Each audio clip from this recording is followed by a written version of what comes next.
Coins வந்து நமக்கு வந்து கோல்டன் கலரில் இருந்தால் நல்லாயிருக்கும், காசு மாலை பார்க்குறதுக்கு அழகாகவும் இருக்கும். ஸோ இந்த மாதிரி நமக்கு வந்து கோல்டன் கலர் காயின்ஸ் இருந்துச்சுன்னா நான் 5 Ruby coins and 1 Ruby coins தான் எடுத்திருக்கேன். இப்போ வந்து நம்ம வச்சிருந்த காயின்ஸ் எல்லாம் கொஞ்சம் பழசாக இருக்குங்க. இந்த காயின்ஸ் வந்து எல்லார் கைக்குமே போகும். அதனால் இந்த காயின்ஸை வந்து நம்ம க்ளீன் பண்ணிவிட்டு அம்மனுக்கு வந்து நம்ம போடுறது நல்லது. ஸோ க்ளீன் பண்ணுறதுக்காக நான் ஒரு ப்ரெஷ்ஷு ஒன்று நான் தனியாக வச்சுருக்கேன். இந்த ப்ரெஷ் வந்து நான் யூஸ் பண்ணலை, இது புது ப்ரெஷ்ஷு. இந்த ப்ரெஷ்ஷால் தான் இப்போ வந்து நம்ம காயின்ஸ் எல்லாமே க்ளீன் பண்ண போகிறோம். இந்த ப்ரெஷ்ஷு கூட சபினா பவுடர், சாதாரணமாக யூஸ் பண்ணுற இந்த பாத்திரம் விளக்கத்துக்கு யூஸ் பண்ணுவோம் இல்லையா பவுடர், அந்த பவுடர் தான். அந்த பவுடரை வச்சு இப்போ வந்து நான் ஒவ்வொரு காயினுமே நான் க்ளீன் பண்ணிக்கிறேன். இந்த மாதிரி பூஜை பாத்திரம்லாம் க்ளீன் பண்ணுறதுக்குன்னு தனியாக நம்ம கடையில் ஒரு ப்ரெஷ் வந்து வாங்கி வச்சுக்கலாம். அதில் வந்து இந்த மாதிரி பூஜை பாத்திரம்லாம் க்ளீன் பண்ணுறோம்ல, இடுக்கெல்லாம் கூட க்ளீன் பண்ணுறதுக்கு இந்த மாதிரி ப்ரெஷ் வந்து நமக்கு யூஸ் ஆகும். இப்போ வந்து நான் காயினை வந்து க்ளீன் பண்ணுறேன். க்ளீன் பண்ணுறப்ப வந்து உங்களுக்கே தெரியும் பழைய காயின் எப்படி இருந்துச்சு, இப்போ புதுசாக க்ளீன் பண்ண பேருக்கு காயின் எப்படி இருக்குதுன்னு உங்களுக்கு தெரியும். நான் காட்டுறேன் பாருங்கள். இப்போ வந்து நம்ம காயினை க்ளீன் பண்ணிக்கலாம். க்ளீன் பண்ண பிறகு காயின் வந்து எப்படி இருக்குதுன்னு பாருங்கள். நல்லா புது காயின் மாதிரியே இருக்குது. இந்த மாதிரி க்ளீன் பண்ணிக்கலாம். நான் இந்த சபினா பவுடர் கூட வேறு எதுவுமே ஆட் பண்ணல, வெறும் சபினா பவுடர் மட்டும்தான் வச்சு இந்த காயினை வந்து க்ளீன் பண்ணியிருக்கேன். உங்களுக்கு க்ளீன் பண்ணதுக்கு அப்புறம் டிஃப்ரென்ஸ் தெரியுதா? பழைய காயின் அண்ட் புது காயின். இது புது காயின்.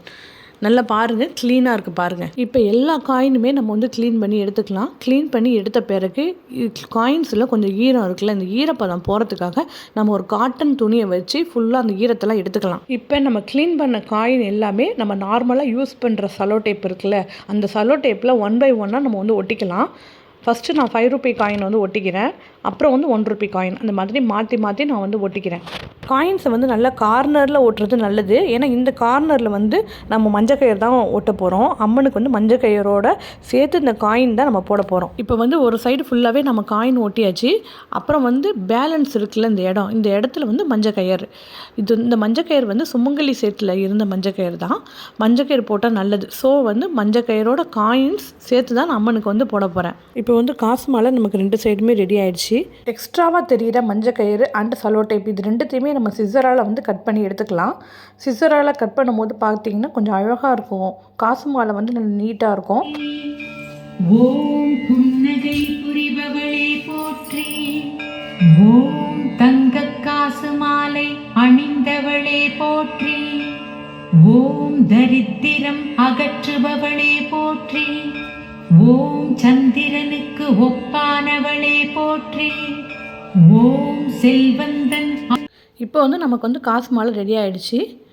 இதுதான் வந்து இந்த ஃபோட்டோக்கு நம்ம வந்து இப்போ போட போகிறோம். ஆக்குபவளே போற்றி, ஓம் மந்தகாச முகமுடையாளே போற்றி, ஓம் ஒளிமயமாய் பிரகாசிப்பவளே போற்றி, ஓம் ஐஸ்வர்யலக்ஷ்மியே போற்றி போற்றி. இப்போ காசு மாலைக்கு நம்ம வந்து சந்தனம் போட்டு வச்சுக்கலாம். சந்தனம், மஞ்சள், ஜவ்வாது, அப்புறம் இது கூட வந்து பன்னீர் வாசனைக்காக பன்னீர், இது எல்லாமே வந்து நான் ஆட் பண்ணிக்கிட்டேன். ஆட் பண்ணி தான் காசு மாலையில் வந்து பொட்டாக வச்சாச்சு. அப்புறம் குங்குமம்.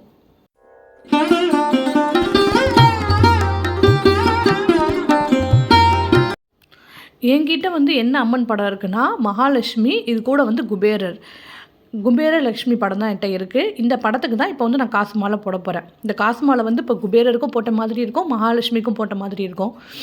அப்புறம் அந்த மஞ்சள் கயிறு இருக்கு இல்லையா, இந்த மஞ்சள் கயிறை வந்து அந்த ஃபோட்டோ ஃப்ரேமோட 2 சைட்லேயும் என்கிட்ட ஆணி இருக்குது, அதில் வந்து நான் மாட்டி விட்டேன். ஈஸியாக போயிடுச்சு எனக்கு, அப்படியே மாட்டி விட்டேன்.